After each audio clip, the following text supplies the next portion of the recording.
Meu irmão mentiu para conseguir minha bolsa, então expus ele para a faculdade dele. Sempre achei que conhecia meu irmão mais novo melhor que qualquer pessoa no mundo, mas descobri que estava completamente errado de uma forma que mudou nossa família para sempre. Tudo começou quando recebi uma mensagem estranha no WhatsApp de um número desconhecido perguntando sobre minha experiência na Universidade Federal do Rio de Janeiro. Fiquei confuso porque nunca estudei lá, sempre fui aluno da Universidade de São Paulo, mas a pessoa insistia que eu estava matriculado no curso de engenharia da UFRGS desde o ano passado. Pensei que fosse engano até que ela mencionou meu nome completo e o número do meu CPF, informações que só alguém muito próximo teria acesso. Minha primeira reação foi ligar para meu irmão, que morava no Rio há 2 anos trabalhando como freelancer em design gráfico. Ele parecia nervoso ao telefone, gaguejando quando perguntei se sabia alguma coisa sobre essa confusão com a universidade. Disse que não fazia ideia do que poderia ser, mas sua voz tremula me fez suspeitar que estava escondendo algo importante. Durante nossa conversa, notei que ele evitava responder diretamente minhas perguntas e ficava mudando de assunto toda vez que eu mencionava a UFRGS ou qualquer coisa relacionada a estudos universitários. Decidi investigar por conta própria e criei um perfil falso no Facebook para procurar informações sobre estudantes da UFRGS. Depois de algumas horas, navegando por grupos de calouros e veteranos, encontrei algo que me deixou completamente sem chão. Havia uma foto de meu irmão em uma festa de integração do curso de engenharia, sorrindo ao lado de outros estudantes, todos usando a camiseta oficial da universidade. A legenda dizia que ele era um dos novos bolsistas do programa de assistência estudantil, destinado a alunos de baixa renda que demonstrassem excelência acadêmica. Meu coração disparou quando percebi que ele estava usando minha identidade para estudar na universidade. Toda a documentação necessária para a bolsa havia sido falsificada usando meus dados pessoais, incluindo comprovante de renda da nossa família, histórico escolar e até mesmo cartas de recomendação de professores que eu realmente conhecia.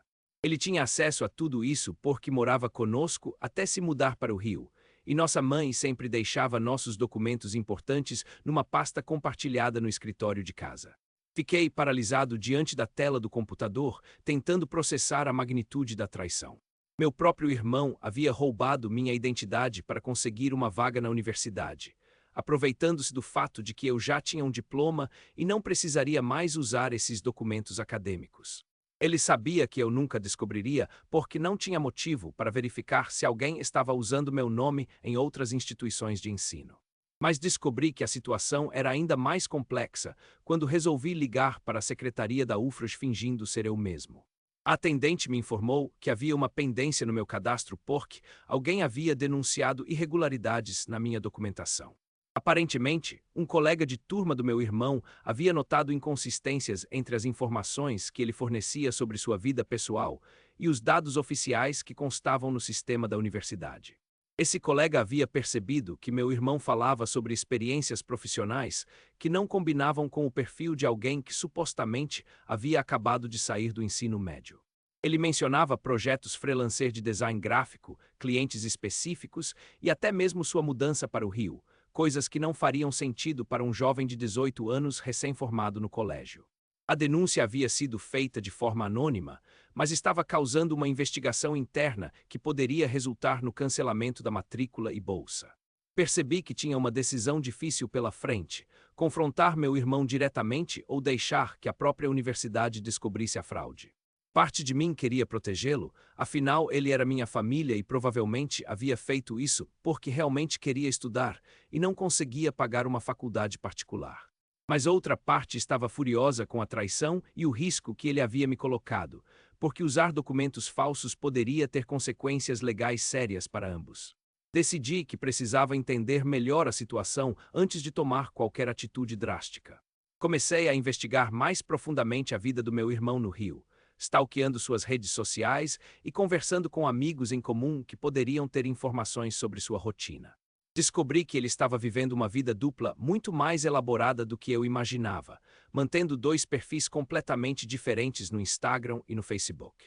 No perfil que a família conhecia, ele se apresentava como freelancer de design gráfico, postando trabalhos criativos e fotos de um estilo de vida descontraído no Rio.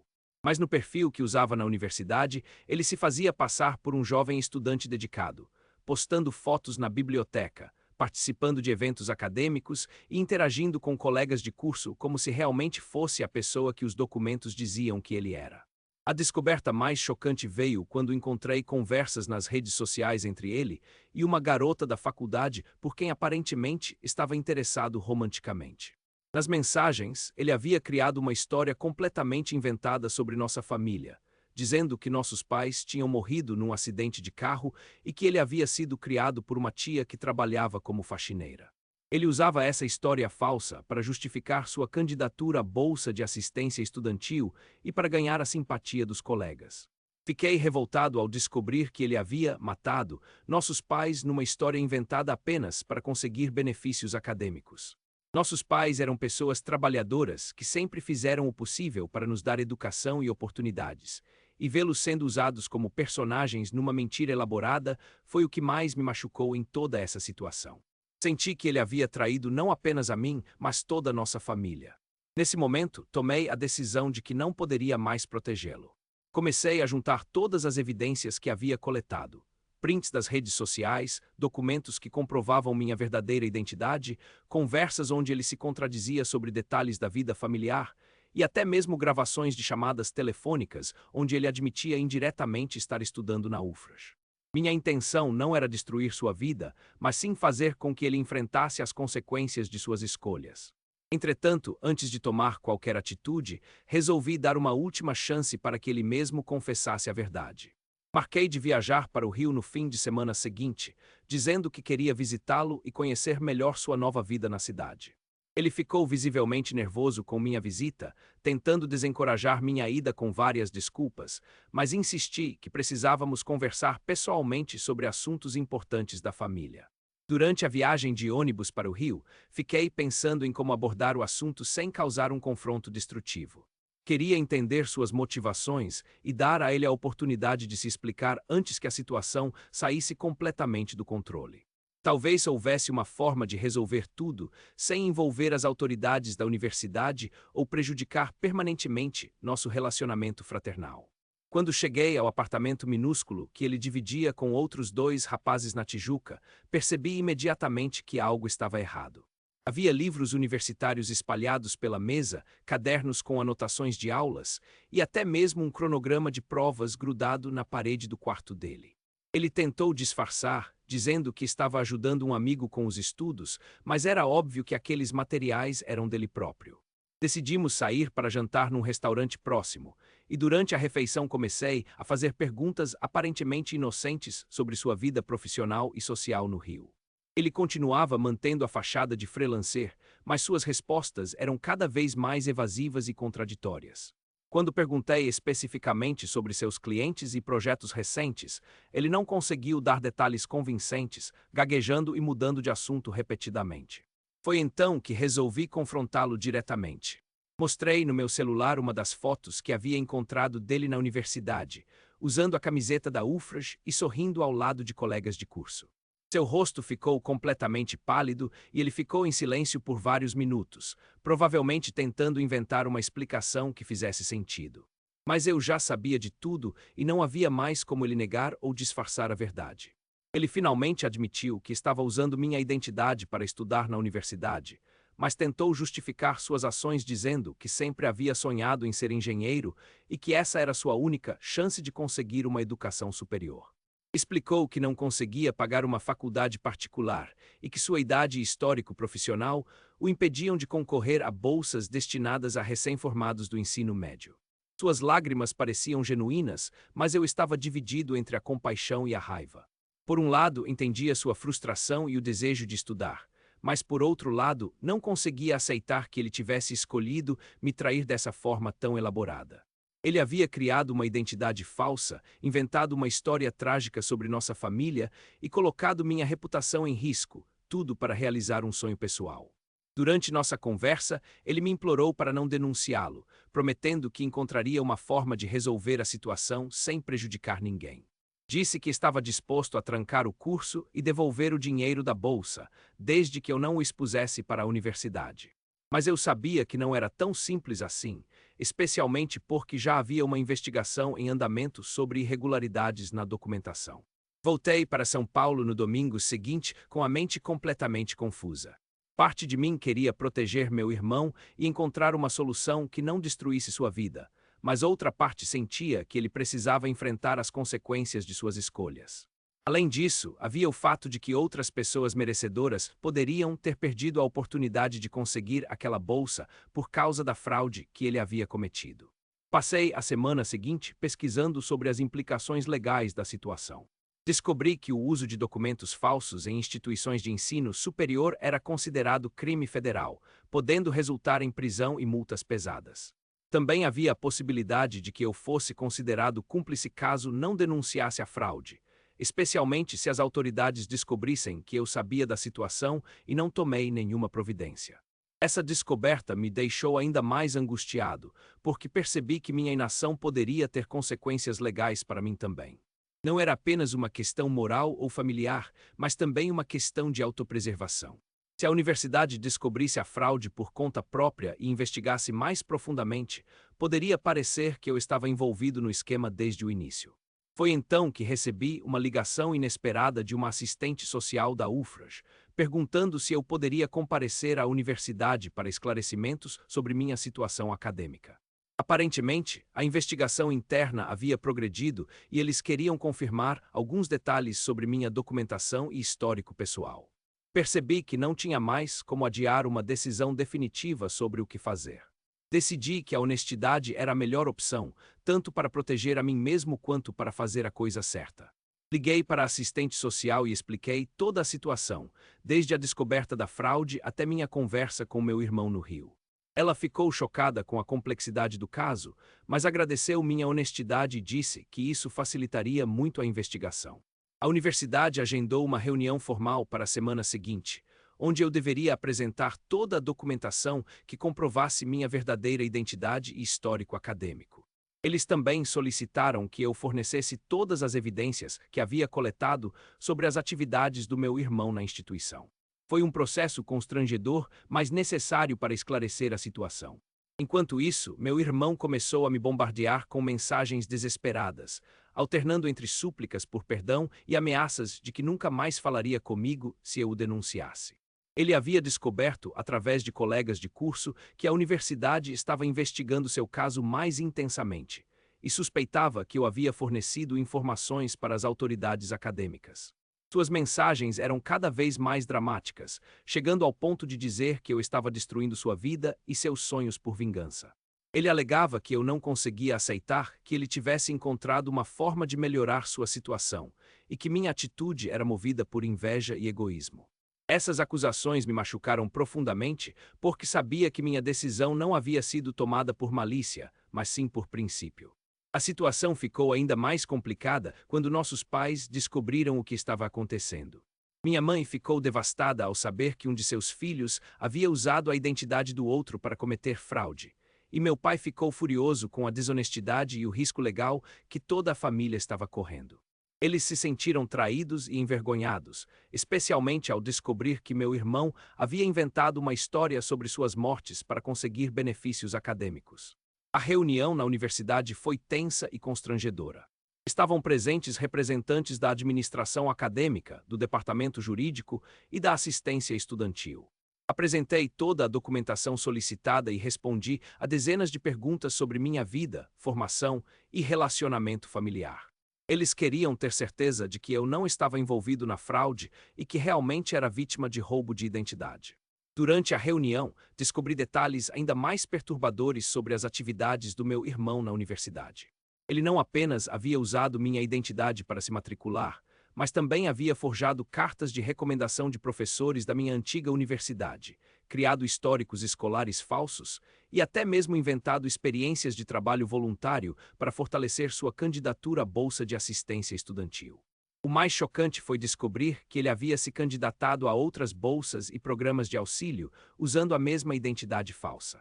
Havia solicitado auxílio moradia, auxílio alimentação e até mesmo auxílio transporte, acumulando benefícios que totalizavam milhares de reais por mês. Toda essa ajuda financeira era destinada a estudantes realmente necessitados, e ele estava desviando recursos que poderiam ter mudado a vida de outras pessoas. A universidade decidiu instaurar um processo disciplinar formal contra meu irmão, que resultaria no cancelamento imediato de sua matrícula e na devolução de todos os valores recebidos indevidamente. Além disso, o caso seria encaminhado para a Polícia Federal para investigação criminal, já que envolvia falsificação de documentos e fraude contra uma instituição federal de ensino. Quando soube da decisão da universidade, meu irmão me ligou completamente desesperado. Ele implorava que eu interviesse de alguma forma para minimizar as consequências, prometendo que nunca mais faria algo assim e que havia aprendido a lição. Mas eu expliquei que não havia mais nada que pudesse fazer, pois o caso já havia saído das mãos da família e estava sendo tratado como questão legal. Nos dias seguintes, a situação se tornou ainda mais dramática quando meu irmão decidiu desaparecer do Rio sem avisar ninguém. Ele abandonou o apartamento onde morava, deixando todos os pertences para trás e simplesmente sumiu. Seus colegas de quarto ficaram preocupados e entraram em contato conosco, mas ninguém sabia onde ele poderia ter ido. Descobrimos depois que ele havia voltado para São Paulo e estava se escondendo na casa de um amigo, tentando evitar ser localizado pelas autoridades. Mas sua fuga apenas piorou a situação, porque agora ele também estava sendo investigado por evasão e obstrução da justiça. A Polícia Federal emitiu um mandado de busca e apreensão, e era apenas questão de tempo até que ele fosse encontrado. Toda a nossa família estava passando por um momento terrível. Meus pais se sentiam responsáveis por não terem percebido o que estava acontecendo, e eu me sentia culpado por ter denunciado meu próprio irmão, mesmo sabendo que era a coisa certa a fazer. A situação havia se tornado um pesadelo que estava afetando todos ao nosso redor. 3 semanas depois, meu irmão finalmente se entregou às autoridades, acompanhado de um advogado criminalista que nossos pais haviam contratado. Ele foi interrogado e liberado mediante pagamento de fiança, mas ainda responderia a processo por falsificação de documentos, fraude e outros crimes relacionados. O advogado explicou que ele provavelmente pegaria uma pena de prisão em regime semiaberto, além de ter que pagar multas e indenizações. O caso ganhou repercussão na mídia local quando um jornalista descobriu a história através de contatos na universidade. Vários veículos de comunicação publicaram matérias sobre a fraude, descrevendo-a como um dos casos mais elaborados de roubo de identidade acadêmica já registrados no estado. Isso trouxe ainda mais constrangimento para nossa família, que agora tinha que lidar com a exposição pública além de todos os problemas legais. Meu irmão acabou sendo condenado a 2 anos de prisão em regime semiaberto, com direito a trabalhar durante o dia e dormir na penitenciária à noite. Ele também foi obrigado a pagar uma multa de R$ 50 mil e indenizar a universidade pelos prejuízos causados. Além disso, seu nome foi incluído numa lista de pessoas proibidas de se candidatar a qualquer programa de ensino superior público no país. Durante o processo judicial, nossa família passou por momentos muito difíceis. Meus pais envelheceram anos em poucos meses, e eu me senti dividido entre a satisfação de ter feito a coisa certa e a culpa por ter contribuído para a destruição da vida do meu irmão. Houve momentos em que questionei se não deveria ter tentado resolver a situação de forma diferente, talvez conversando com ele mais tempo antes de envolver as autoridades. Mas com o tempo, percebi que minha decisão havia sido a única possível diante das circunstâncias. Meu irmão havia feito escolhas conscientes que prejudicaram não apenas a mim, mas também outros estudantes que mereciam aquelas oportunidades. Ele havia criado uma rede de mentiras tão elaborada que seria impossível desfazê-la sem consequências sérias. Hoje, 2 anos depois, meu irmão cumpriu sua pena e está tentando reconstruir sua vida. Ele conseguiu um emprego numa empresa de marketing digital e está pagando as dívidas relacionadas ao caso. Nosso relacionamento ainda está em processo de recuperação, mas já conseguimos conversar sobre o que aconteceu de forma mais madura e racional. Ele admite que suas escolhas foram erradas e que poderia ter procurado outras formas de realizar seu sonho de estudar engenharia. Existiam programas de financiamento estudantil, cursos noturnos em universidades particulares e até mesmo a possibilidade de tentar o vestibular de forma honesta, mesmo com idade mais avançada. Mas na época, ele estava desesperado e tomou decisões impulsivas que mudaram a vida de todos. A experiência me ensinou muito sobre família, lealdade e os limites da proteção fraternal. Descobri que amar alguém às vezes significa permitir que essa pessoa enfrente as consequências de suas escolhas, mesmo quando isso é doloroso para todos os envolvidos. Também aprendi que a honestidade, por mais difícil que seja, sempre é a melhor opção no longo prazo. Hoje, quando penso em toda essa situação, sinto uma mistura de tristeza e alívio. Tristeza por ter perdido a inocência sobre quem eu achava que meu irmão era, e alívio por ter tomado a decisão certa numa situação impossível. Nossa família ainda está se recuperando, mas estamos mais unidos e honestos uns com os outros do que nunca. Às vezes me pergunto como teria sido diferente se eu tivesse escolhido proteger meu irmão em vez de expô-lo. Provavelmente ele teria se formado usando minha identidade, conseguido um emprego como engenheiro e talvez nunca tivesse sido descoberto. Mas eu nunca teria paz de espírito, sabendo que estava sendo cúmplice de uma fraude que prejudicava pessoas inocentes. No final, acredito que fiz a escolha certa, mesmo que tenha sido a mais difícil da minha vida. Meu irmão teve que enfrentar as consequências de suas ações, mas também teve a oportunidade de refletir sobre seus erros e se tornar uma pessoa melhor. E eu pude olhar no espelho sabendo que mantive minha integridade, mesmo quando isso significava trair a confiança de alguém que eu amava. A vida continuou para todos nós, mas de uma forma diferente. Aprendemos que a família não significa proteger uns aos outros a qualquer custo, mas sim ajudar cada membro a se tornar a melhor versão de si mesmo quando isso envolve decisões dolorosas. E essa lição, embora tenha custado caro, foi uma das mais valiosas que já recebi.